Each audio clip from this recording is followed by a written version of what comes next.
প্রিয় দর্শক, আপনাদেরকে আমন্ত্রণ জানাচ্ছি বৈষম্য দূরকরণ বিষয়ক এক মত বিনিময় সভা দেখার জন্য।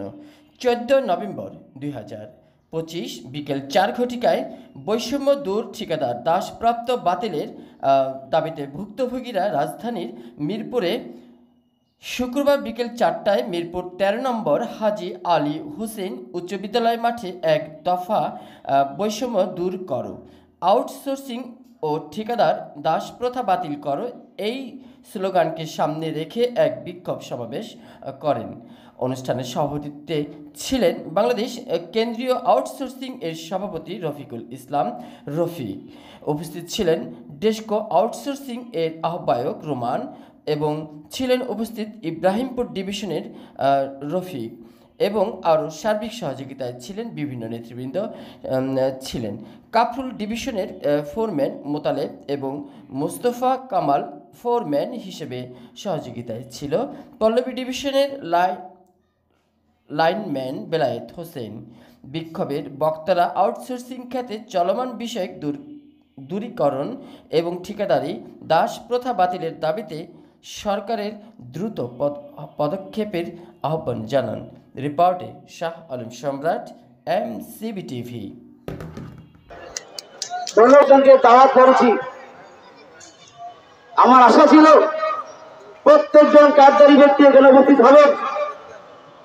এখন আমি তাদেরকে কাজ টান দিয়েছিলাম, আমার প্রাতিষ্ঠানিক যাদেরকে আমরা সামনে দেখতে পাই, যাদের কথায় নির্দেশনা আমরা চলি, সেই সমস্ত সম্মানীয় অফিসারদেরকে আমরা এখানে পাইনি। আজকে আমি আশা রাখবো আজকে সেই মেসেজটা প্রত্যেকে পৌঁছাবেন।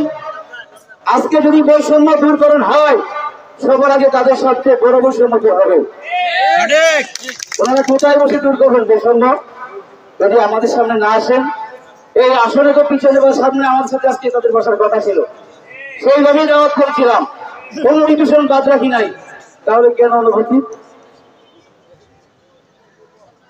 আমি রাস্তায় নেমেছি, স্বীকার করতে নেমেছি, গুলি করবো, একটা গুলি লাগো কেন গুলি আমি ছুটবো, এটাই তো বাস্তবতা। কিছু পাইব না ভাই, দাবি তো তুলতে পারি। যে আশা নিয়ে, যে আহ্বান জানিয়ে প্রত্যেকটা ডিভিশন ঘুরে চলেছি। আমার সন্তানেরা রাত্রে আমি গিয়ে পাই ঘুরে, সকালে ঘুম থেকে রেখে চলেছি। 15 দিন পরে আমার ছেলে আমার বলতে গেছে গতকালকে, তাই কালকে বাসায় ছিলাম থেকে। এত পরিশ্রমের মধ্য দিয়ে আপনাদেরকে দাওয়াত করতে যাই, রাত 2টা বাজে কত ফিরি, আপনারা আসবেন না। কি অহংকার করলে নাকি বৈষম্য রাখতে চান? আপনারা কোনটা? যদি বৈষম্য রাখতে চান আমাদেরকে ক্লিয়ার করলে চিনি দেবেন। আমরা বৈষম্য দূর করতে চাই, আমরা ওদের মধ্যেই ধরে রাখতে চাই। আর যদি মনে করো বৈষম্য বিরোধী অবস্থানে থেকে আপনারা বৈষম্য দূর করবেন, তাহলে আগামীতে আমাদের দেশের গণতন্ত্রের পরে আমাদের আকাঙ্ক্ষা বেড়ে গেছে, আমাদের প্রত্যাশা বেড়ে গেছে, আমাদের আশা বেড়ে গেছে। কাদের কাছে? এই অন্তর্বর্তীকালীন সরকারের যারা আছে তাদের কাছে।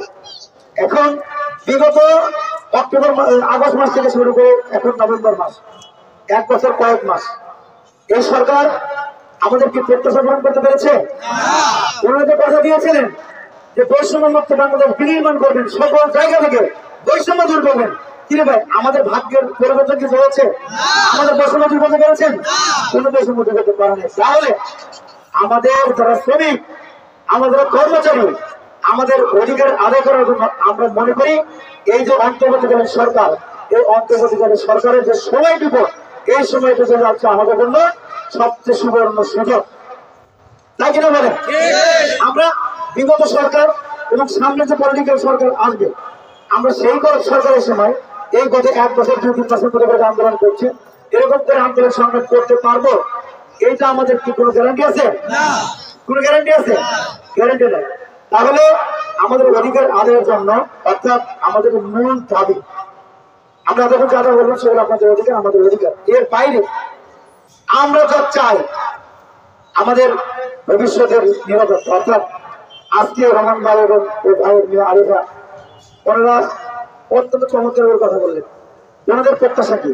ওনাদের প্রত্যাশা, আমার বাবা দীর্ঘদিন ধরে চাকরি করে, আমার বাবা যখন রিটায়ারমেন্টে যাবে, এখন যেন ঠিকঠাক মতো বেতন ভাতা পান, তার প্রাপ্যতা পান, এবং ওনার রিটায়ারমেন্টের পরে উনি যেন কিছু কি পান, এককালীন টাকা পয়সা পান, যেটা দিয়ে আমাদের যে পরিবার, মানে ওই মেয়ের কথার মতন যেটা বুঝেছি যে আমরা যারা আছি, আমার ছোট ভাই বোন, আমরা যখন আমার বাবার অ্যাবসেন্স যাবো, বাবা যখন বাড়িতে মানে চলে যাবে, ওনার অ্যাবসেন্স জন্য ওই টাকা পয়সাতে আমাদের পরিবার আমাদের চলে, তাই কিনা বলে?